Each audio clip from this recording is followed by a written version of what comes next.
Welcome to the Cimorelli podcast.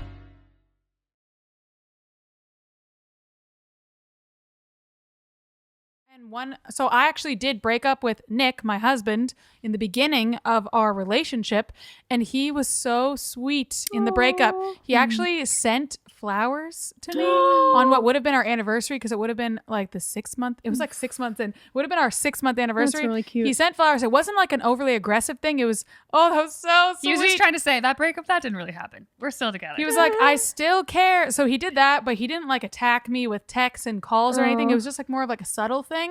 If they start stalking, he was very respectful, very kind, did not like insult me. That's a big red flag when they insult you. Yeah. Anyone else have any? I have a specific story that basically there was this guy that I dated before I met Max, and Not after. well, obviously, Yeah. but it was like really like not that. It was like less than a year before I met Max, and he just put in zero effort. Was not ready for a relationship, but really like wanted to talk to me every day and wanted me as like a female best friend or something. I don't know. It was really weird, but I liked him obviously, so I told him that I didn't want to talk to him anymore, because I was like, I can't just be like your best friend when I like you.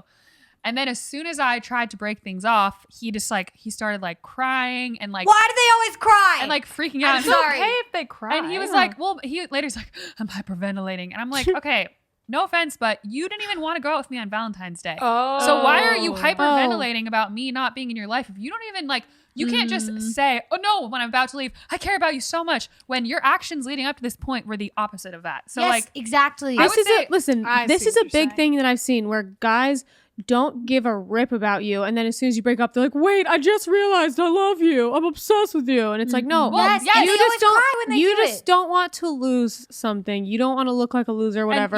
And let me That's say not that my fault. I did give him a second chance relating to this episode, and he did not do anything differently. He acted like he cared for about a week. Yep. And then it went right back to how it was. Wait, No. this is just like our song "Bad," the lyric that says when you decide you want me. Yeah. Is that bad? You don't care. No, I'm that's just there no when good. You decide In you no want good. me. No good. How does it go? You don't You care. don't care. I'm just there when you decide Okay, you that's want there. me. When you decide, Uh-uh. yes. No. I wrote that one. No. So our next tip is something that I actually did in that relationship, which was I made a pro and con list. Which Yes. I look at it now and I laugh. I'm like, those pros, really? You were reaching. What were they? reaching. What were you? Oh no, I can't wanna even remember. But I just remember like looking back at it and I'm like, really, Kath? Like fun to talk to or something? Like who gives a rip? You know, it's fun to talk to the cashier at the store. They could have a good personality. That doesn't mean nothing. If he's just Nothing. being a rat the whole time. But anyway, so I know it's always like nice when really like, are they that nice? Oh it's my like gosh. nice, but he treats you like trash. Like, So congrats. so nice. So Yeah, I would say congratulations. He has make a pro and con manners. list, and then the second step, which I should have done but I didn't. Instead of keeping it in, our mind, which can be quite a fun house mirror at times, especially when you like someone, like I did, bring it to a friend who's honest.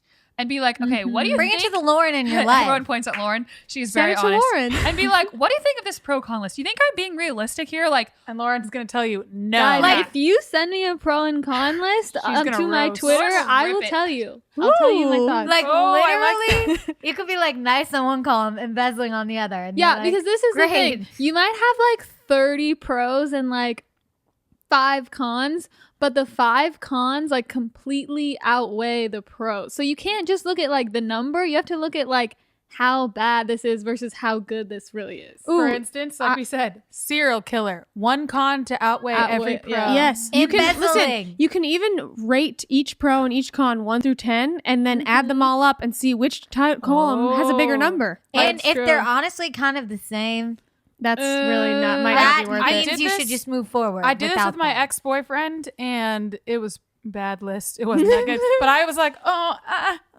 You was it was like you were reaching. saying. It's how it always goes. You always like try to make the pro list really good. You're like, Well, because you can think of all these pros when the Yeah. cons are like, can't communicate, ignores me for weeks, won't like, commit. People's real cons are, I will feel alone. It's like, you con don't have to. doesn't Go hang with want your to be in a friends. relationship with you. That's Yeah. a freaking big con. One con to end them all. Literally, Fight the con. literally cannot. Okay. We hope you enjoyed that clip from our podcast. The Cimorelli podcast. If you would like to see the full episode, it is linked below in the description. Check it out, and we hope you love it. You've been listening to the Cimorelli podcast. Follow Cimorelli on Spotify and subscribe on YouTube. You can also find Cimorelli on Twitter, Facebook, and Instagram.